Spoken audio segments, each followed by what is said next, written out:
Hello, captains of Armband. Welcome to the third episode of Decoding Football. And today, along with us, we have the technical director of South United Football Club, Mr. Teddy Phelan, and CEO of United Sports Club, Mr. Arnab Bhowmick, to discuss how to sustain an Indian football club under the current circumstances. So, if you're a football fan just like me and love to learn more about football personalities, make sure to watch our videos and subscribe to our channel to help us grow. So a lot of the viewers actually might recognize Teddy from several telecasts of the Champions League here in India. He's a very known face to all those who love football across the globe. Terry, so I'd like to ask you, Champions League big game tonight, Liverpool, Real Madrid facing off against one another. How's the feeling? Yeah, it seems that they've come together on a few occasions, haven't they? 90 come together, don't they? So they seem to be coming together quite a lot. They've had two finals and all. Don't forget them two finals they had. Liverpool losing two of them, and obviously Liverpool winning the game against Tottenham Hotspurs in the middle of that. Then, but no, I think Liverpool at Anfield is it's a cauldron, isn't it? You know, Anfield's like the 12th man, and I don't know if anybody's been to Anfield. You know, you think the Kerala Blasters and the Bangalore. That local derby is big, but you go Champions League night to Anfield. It's just a different. We've seen all games there, haven't we? We see what Liverpool can do, even though Liverpool are having a supposedly bad season. You know, and Klopp's asking, where is the Champions League going to be played this year? So is that mind games? Yeah, we'll have to look forward to a very good match tonight. We also have Benfica and Napoli in action. Both are playing very good football. So viewers, let's welcome back Arnab. He has been with us in our previous podcasts. So Arnab, how have you been doing? And your club is about to play the I-League second division. So how are the preparations shaping up? Well, thanks for introducing me in such a nice manner. Actually, right now, we are damn busy, as you know. I-League Second Division registration last date was 20th. And thereafter, we have also got an invitation to play the Development League of the Reliance Foundation. So that is also under 21 league, basically, where under 23 can also play.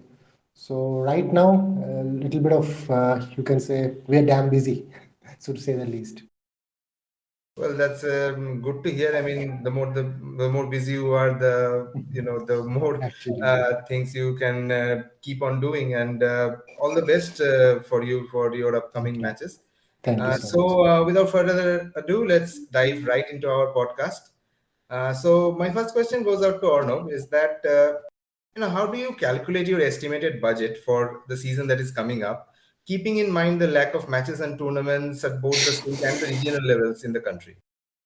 Okay, so a tricky question to start with, first of all. Maybe when we were kids, like when we were in schools, the things were not like as it is now. Well, that time the I-League, it was known as National League, and there was no ISL, but there were lots of AIFF approved tournaments. You can remember Federation Cup, Durand Cup, Rovers Cup, DCM Trophy, so many. So a team from Calcutta generally used to play lots and lots of matches throughout the year. And there were lots of followings for those tournaments as well. It was not like that it was played in empty grounds or something like that. But the scenario has changed.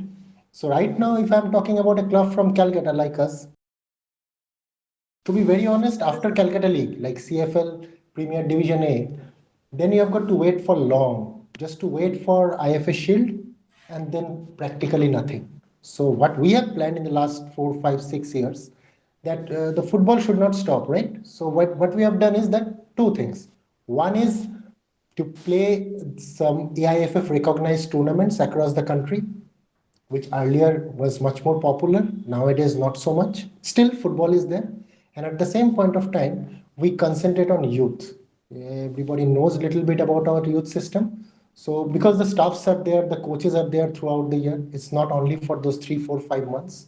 So rest of the time, we are either concentrating on youth or playing some of the senior level tournaments throughout the country where AIFF is approving those tournaments. Maybe we play against some I-League teams also over there. In our system, there are lots and lots of coaches. So we keep them throughout the year, okay, whether we play or we don't play. And secondly, the players. Now, mostly we are a little bit fortunate that in our senior team also we normally play the players who came through our youth system. You see the CFL Premier A team, there are also lots and lots of players are from our youth system only. Okay, of course, we cannot pay them hugely as we are supposed to. We are supposed to, if there were lots and lots of money involved in, we could have paid them more, of course. But still, we give them normally long-term contracts and we keep that in mind. Say, for an example, we play 8 to 9 tournaments throughout the year, apart from CFL. Normally, IFA Shield is also being played. This year is a different story. This year we are suddenly got the chance to play I-League second division. So of course this year is better, much better. But otherwise also we play at least 10 more tournaments apart from CFL. So there is normally football is there around the year. Okay, so mostly what you're telling is that you depend or you tend to depend more on the youth programs and tend to develop players from there. So now coming to Terry, first just tell us our viewers a little about the South United Football Club, to those who don't know. Obviously at South United in Bangalore, the club was founded in 2012, obviously. But what we've tried to do, we've built a new infrastructure, and I think new infrastructures need to be built. The number of businesses we've got is way probably outreaching everybody else. And I think what we've tried to do is bring it in-house, bring everything in-house. We sort of like baby leagues, DPL leagues, they come to us and all. So this helps with the coaching, it helps with the player development. And it's all, like I said, it's all in-house, which is fantastic. Fantastic for us. We can host our own tournaments. We've got player development there. We can hold coach education courses, referee education courses, and player education courses and all. We have college tournaments coming in. So we have a different lot of verticals, what we do play around with, which is absolutely brilliant. And it's a brainchild, really. And it's in the heart of Bangalore. Yes, it's open to the community and all. So it's pay and play and all. You pay and play. So we've created that, and you know, our owners and CEOs have really created this wonderful infrastructure to allow this to happen and for allow us to be self-sustainable, really. So how do you think all this infrastructure, all this modern thinking helps you to build a team or to build this club from a grassroots level in the coming few years? Let's say, what's your plan for the next 3 to 5 years? Well, I mean, it's like I've just said, there's a lot of stuff in there, like we've just said. I think we have to have a smart team with us. And as mentioned earlier, I've written some stuff down. We have to have a lot of successful businesses, verticals, which I've talked about, different business verticals. This helps us sustain the teams, sustain players' wages. You know, it's all in-house and all. And yes, we do go outside and we bring our verticals inside and all. So it really helps us, and it's a great brainchild. And I think this is the way to go now. We control everything. You know, we control the structure of the wages, control who comes in, who wants to come in, who doesn't come in. And this allows us to plan for 3 to 5 years. You know, it allows us to plan. You know, like you says, there's not a lot of money being made with clubs and the football infrastructure within India. We're still getting there. But I think if you can go this way and build your own infrastructure, which takes money, to tell you the truth, then you've got a better chance of planning for the 3 to 5 years, you know, with your player education, with your coach education, like I said before, bringing coaches in, better coaches in, you know, getting better players, you know. So that's what we plan for the next 3 to 5 years. Okay, so listening to this, Arnab, I just want to ask you that, as Teddy mentioned, in Bangalore, the infrastructure is vast, as you just heard. So, being from Bengal, and you, I think, also agree with me that we don't have, I think, probably this vast infrastructure. So, how to compete with that? Well, I just had a look into their Instagram page before coming into this interview. So it really was amazing to see the kind of infrastructure that they are having. It's really nice, and that is the idealistic state. That is the thing that, say, if I'm an official of the club, I would like to have, or I would like to build around the club. But unfortunately, we don't have it. But what we have, I would like to mention, we are having at least 2 grounds of our own. Okay. and couple of more which we get from the government itself. And we are having the stadiums which we can use almost at our will. And thanks to Kalani municipality, we can use the stadium as well. But what we don't have is that kind of in-house thing, as Teddy has just rightly mentioned. But we are planning to do the same. We are planning to do the same. I would like to invite you to come to our facilities once. We are just planning to, we have just started to build a new dressing room and a new gym around our training facilities. So yeah, we are also trying to bring in money by using and by selling jerseys and all that is there. But by just generating a little bit of money with the help of this United Sport Football School concept, and also we are trying to make those dressing rooms and those gyms around the training centers only, so that the people can stay, the players can stay, do the things over there, coaches can come, explain the things, do the training, go back home. The homes, they are also staying nearby. We are also having residential facilities here also. So yeah, I won't say that we are having a beautiful ground or something like that, but what we are having is okay for the time being, and we are trying to make the things better. But it's good to see what they are having, and we have to sooner rather than later to do something similar. With our club, it's kind of unique. You know, we want the club to be self-sustainable. We want that, and I think that's the only way you can go in India now, because you're not going to get big, massive sponsorship deals. You know, but you know, like we're saying, if you have a base, if you have a formula, you know, if you have different verticals coming in, then it helps the club in an awful lot of ways. And clubs are starting to do that now. They're starting to book the trend now. They're starting to think outside the box. Whereas years and years ago, you was just hiring a field, you know, and your teams were scattered all over and training all over. We've got them all in-house now. We're starting a residential. We're building a residential also within the club infrastructure. So it just adds more value and stability in the long term for the club and for everybody involved in it. Yes, I mean it's good to see that clubs like United and South United are doing these things, trying to make their mark in Indian football, and which obviously will help the Indian football in the coming years. Now, coming Yeah, back to Arnab. I would also like to mention that we have also recently started to make a residential hostel, so that players, the youth players, those who are coming from far districts, those who can come here, selected ones, okay?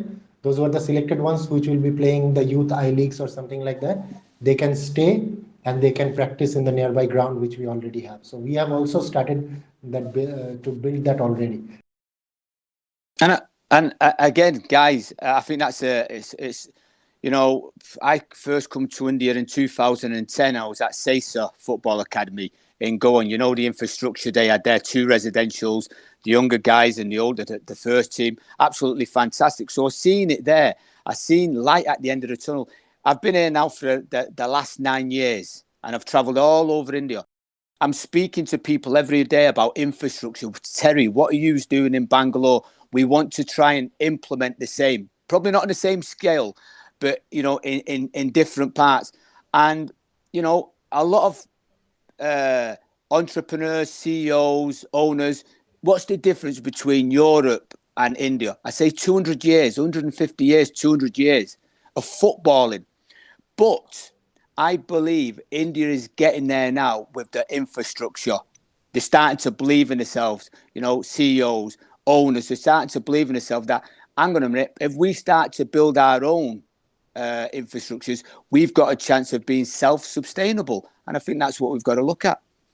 Yeah, just to add to that, go back 10 years. If you go back down the line, 10 years back, we didn't have in Bangalore such a good league.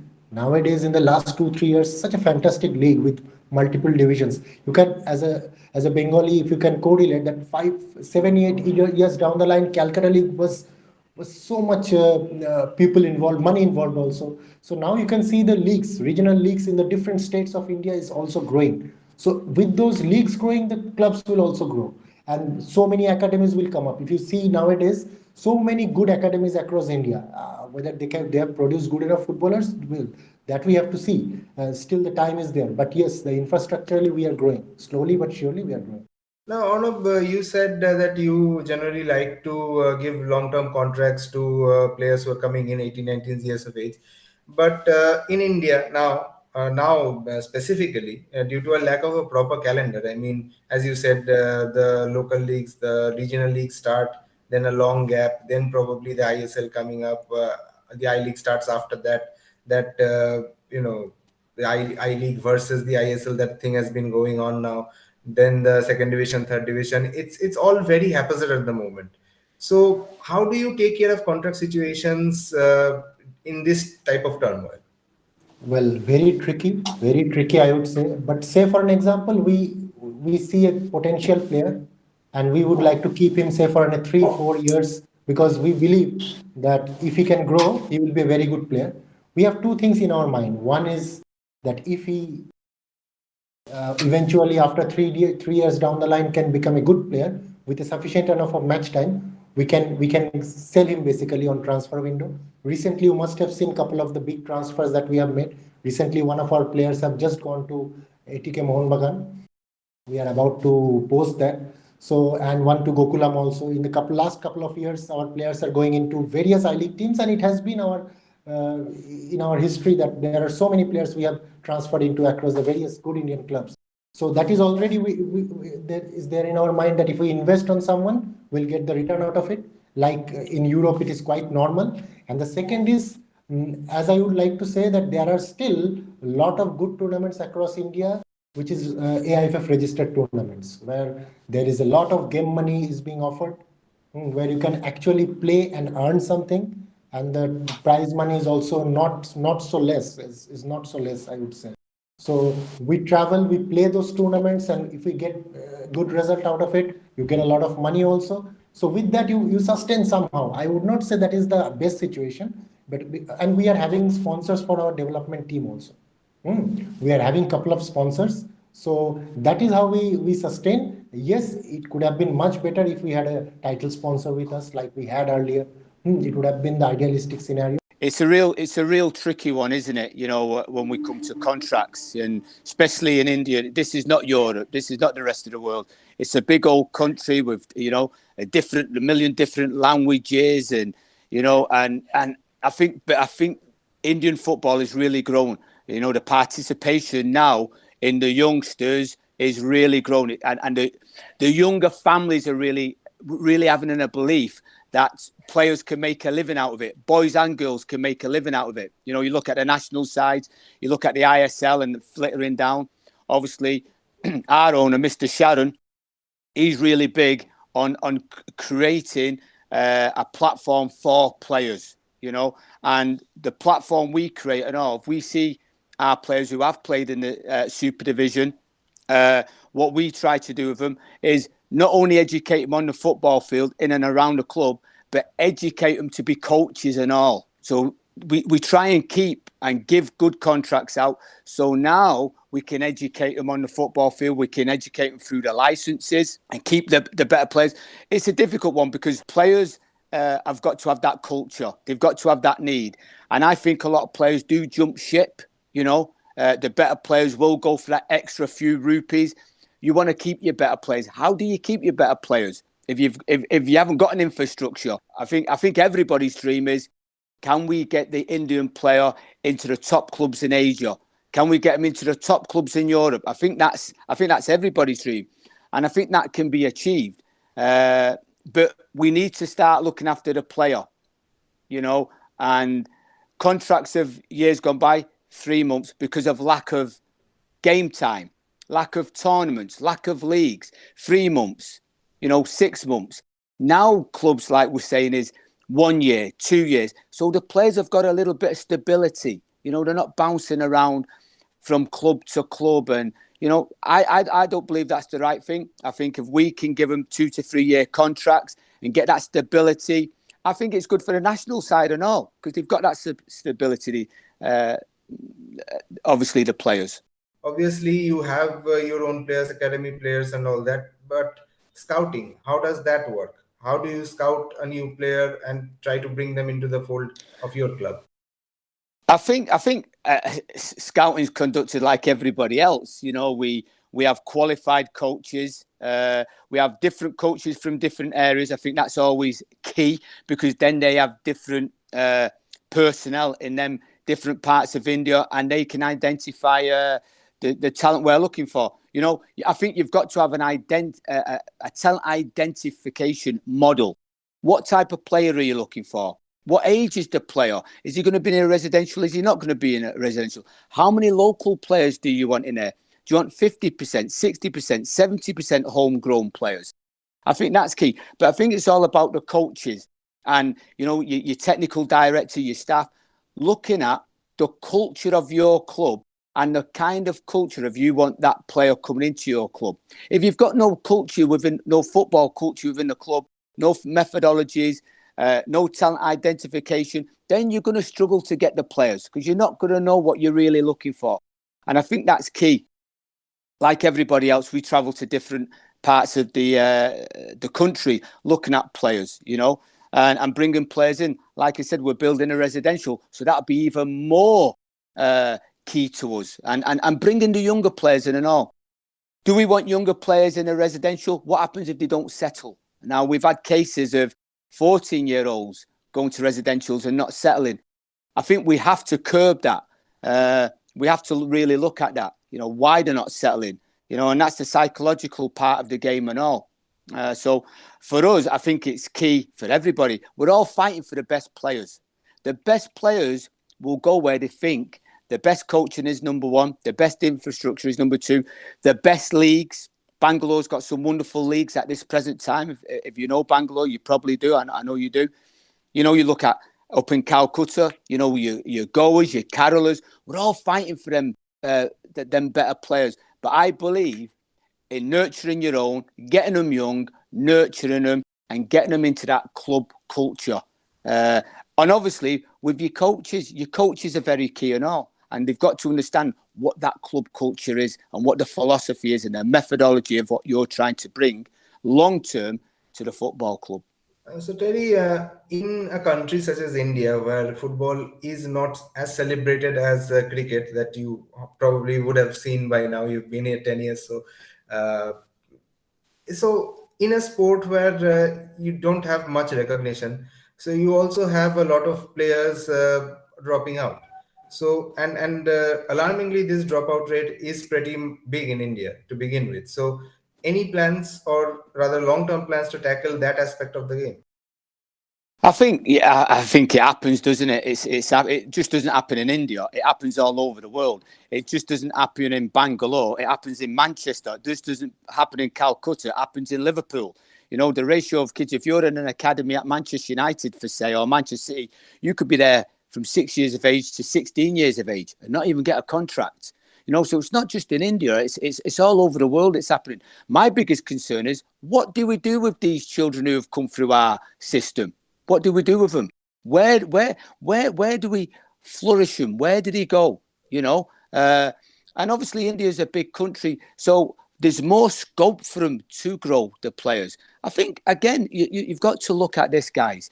You've got to look at best with best, best against best.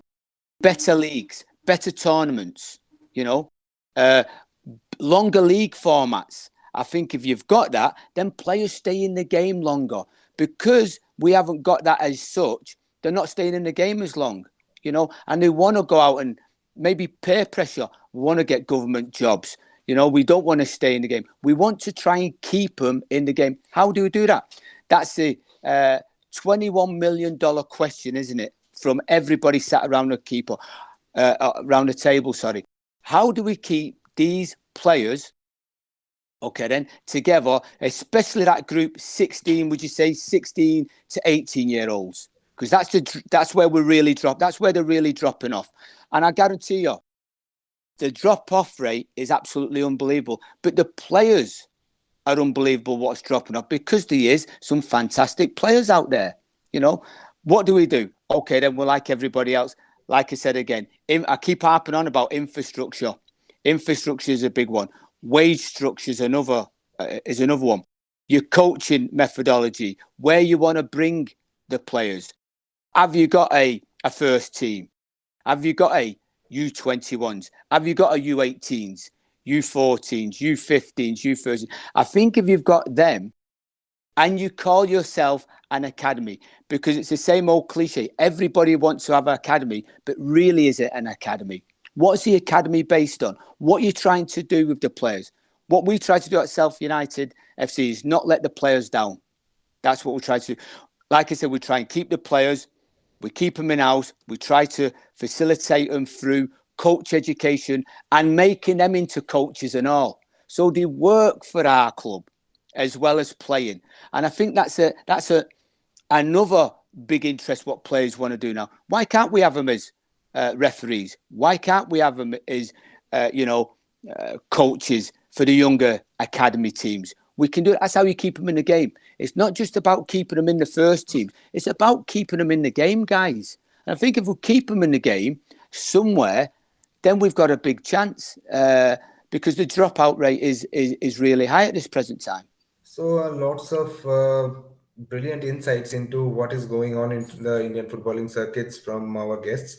Viewers, if you are enjoying what you've seen so far, please do click that subscribe button and help us grow more. As I go to our guest with the last question of the day, I will come to both of you with the same question. Is that in this time, contemporary times, with the turmoil between the ISL and the I-League, which should be the proper league in India, whether more teams should be participating or not. So in this day and age, what do you think is the need of the hour to take Indian football forward? Like actual development for the game in the country? Well, before going into that question, may I have the privilege to give a small story regarding this to Terry, rather, I would like to narrate. There are two parents in our United Sports Football School who are very, very poor, coming from far districts. They're having the kids almost, very, very small, like 5 years or 6 years, just pure talent. They haven't been coached. There is no academy, nothing in their back home. One is from Sundarban and the South 24 Parganas, and another is from the remote district of Hooghly. Both came in, both requested me that please give me somewhere to stay. My kids are talented and really they can play. You will be amazed to see their footages. So as good as anyone at that age. So they requested the club that if we can stay somewhere, just to stay, where they will eat, what they will do, I don't know. That kind of passion still they are having. And I'm very proudly, I would like to say the club has incorporated them into the system that, okay, you be into our pay and play system. If you are good enough, which they are, we have been given them the scholarships. So on one side, you see the dropouts, the players, those who don't want to play anymore. On another side, you see the talents. You see their parents. They're telling me that I couldn't become a footballer, but my son should, because your club can guide me on this manner. So these are the two really interesting stories we have covered in our YouTube also. It's not for anything to sell. It's just for the people to know that what football can be. It's really more than just a game. I think it's about being there for them, being there in the community for them, and being a club for the community as well as just being a club for the community. And I get goosebumps because that's what we try to do at South United Football Club. Be a community, a reach out programs, going into orphanages, and finding that talent, and then I think you've got to love the talent. You've got to love football. You've got to love it. You've got to give the passion to the students. You've got to give the passion to the parents, because them parents who are coming to you, whether they're coming for pay or play, whether they're coming into your elite teams, they're trusting you. They're trusting you to get your sons or daughters to the next level. And I think you've hit the nail. That's it's a wonderful story. And we need more stories like that. We had, ecosystems in Mumbai and Pune, and we had talent coming from all over. Obviously, with COVID now, we start up again. And I think it's up to everybody to share the thoughts, share the stories, sit around the table and have more sessions like this to see what other clubs are doing, what other CEOs are doing, what other owners are doing. Because if we do that, Indian football will grow. This is why I'm still here, to tell you the truth, because I do see it growing and growing and growing. And just one more thing, if we are talking about keeping the players, even if not as a player, but as a staff, we are proudly, I would like to say, that's what Terry has just mentioned, that We are having at least 16 staffs who were once our previous players, right now serving the club. Some of them have had ACL injuries, broken legs, or something like that. Lost the interest of the game, but loves the game. So we are having such a big number. Because whatever you see the supporting staff of us, most of them have at least once played for us somewhere down the line.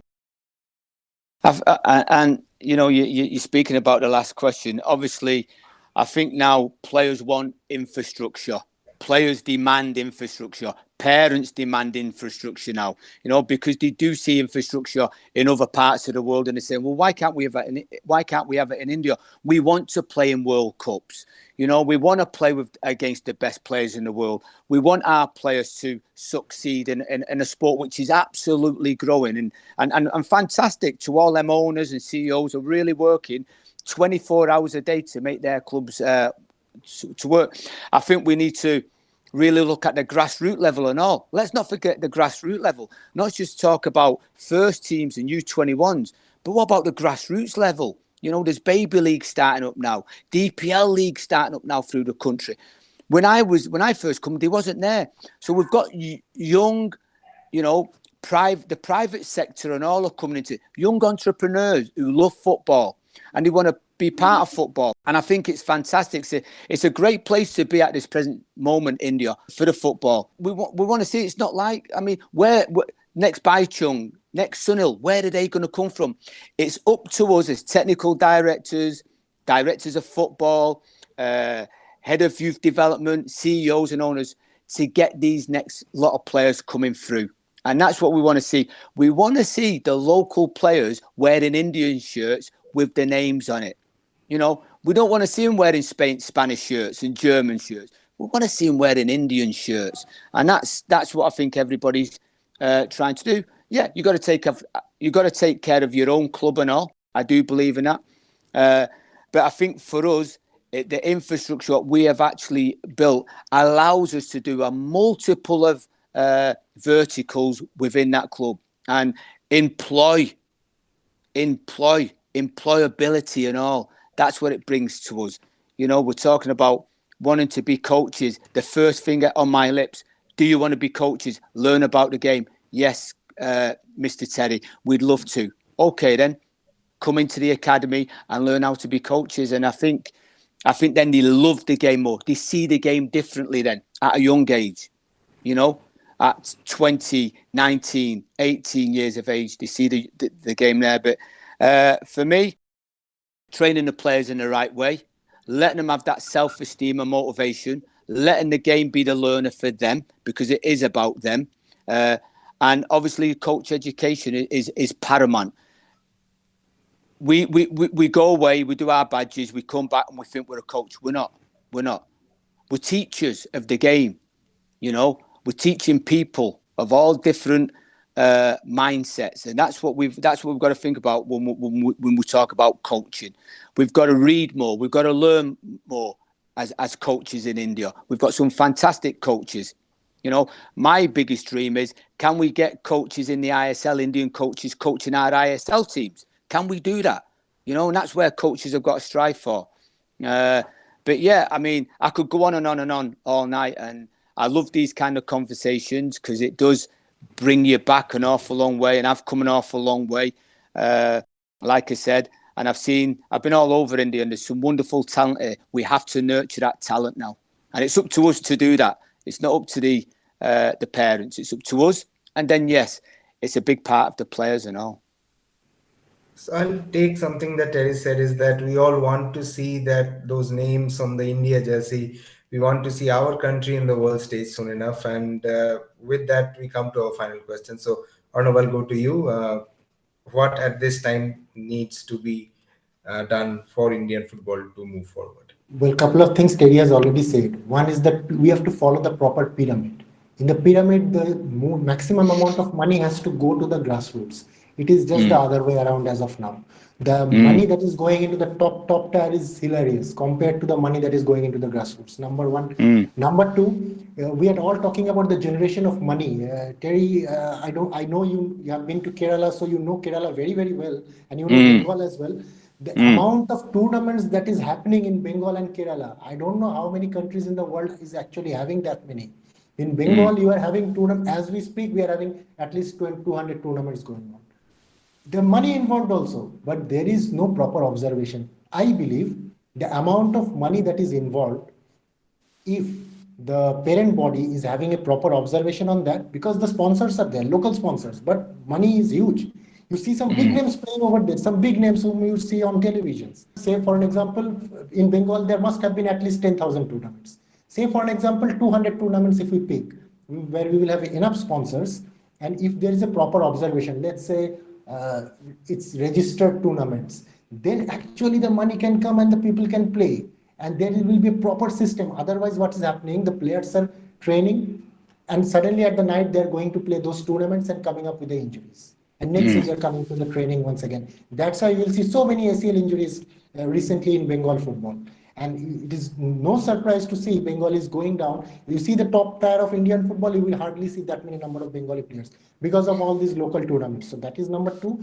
See, look, tournaments are required, but with proper observation of the parent body. And the third thing is, of course, coaches education program. A good teacher is, of course, required, but in that way, we are having so many licensed coaches nowadays. But are they training properly? It's not only about degree that Terry has just rightly mentioned. You might have the degree, but it needs to be proper implementation of it. And of course, there should not be any doubt of the fact that there should be enough youth longer leagues. Suppose you are having an under 17 team throughout the India with whom you are going to play against. There is hardly any such tournaments. This year, one elite tournament is being organized, but only among few teams. But in Bengal and in Kerala and in Punjab and in Goa, there are at least 50 more such academies who is actually having nothing to play for. They can arrange matches against each other, but no proper tournament. So that should be there across the country.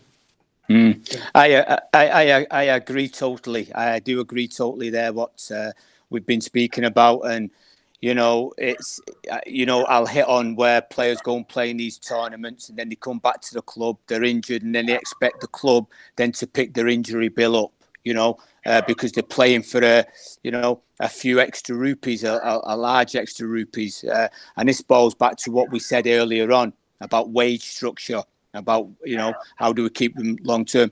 But yeah, I think we're right what we're saying. The infrastructure is key. It attracts players' infrastructure. If you go to the Bernabeu and you've been playing at Crewe Alexander and you've got the Bernabeu and you've got Rochdale, no disrespect to them clubs, you're going to pick the Bernabeu because of the infrastructure, the heritage, the culture. And you've got some big clubs here in India with culture. Who's been around an awful long time, a lot longer than I was there. And we have to build on that culture for the players. And yeah, look at the younger sections of the youth sections really down below. Better education, better coaches, better grassroots. It's getting there. We're getting there with it. We're not saying we're not getting there. We are getting there with it.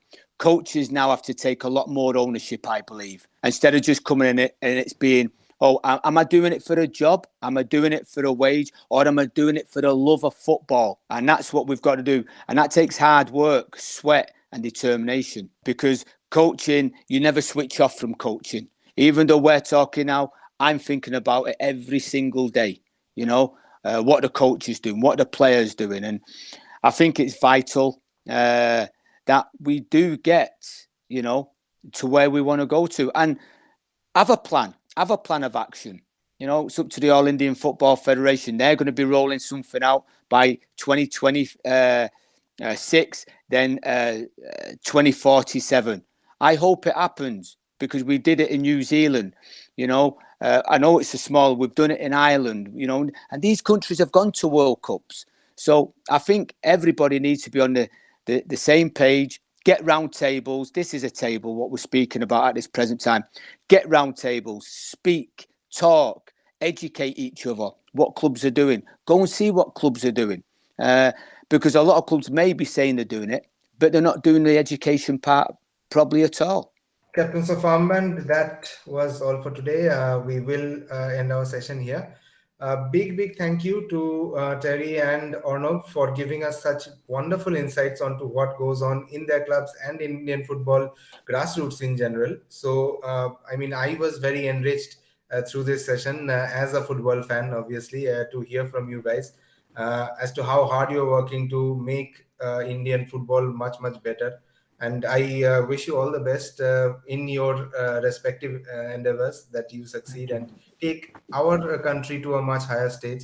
Uh, I know you're taking small steps, but those do indeed go a long way into something bigger that culminates in the future. So, to all our viewers, thank you so much for tuning in. Please make sure to subscribe to our channel and get access to many more videos relating to football. And this is me, your host, Oyon. And for tonight, it's goodbye from Mumbai.